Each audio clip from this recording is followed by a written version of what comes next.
It's been my experience that most horse owners' understanding of equine metabolic syndrome is unfortunately wrong. Most people think EMS is simply an overweight horse with insulin resistance. But a recent research review paints a much bigger, more complex picture. There are two important points that I think people miss most. Yes, insulin dysregulation remains the hallmark of the disease, but we call it insulin dysregulation now, and there's a reason for that, and I'll get to that in a moment. So, the first point that I think most horse owners miss is that obesity is misleading because not every horse with EMS has obesity, and obviously, not every obese horse has EMS. And even more interesting, the second point is for years we've focused on insulin resistance. But this review explains that IR isn't required for a horse to develop hyperinsulinemia.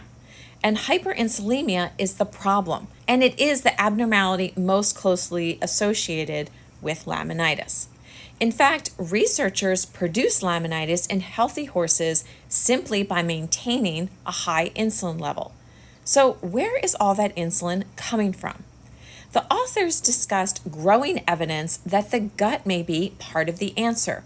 Hormones released from the intestines, including GLP-1s, which are getting a lot of attention in human medicine, and GIPs, stimulate insulin secretion.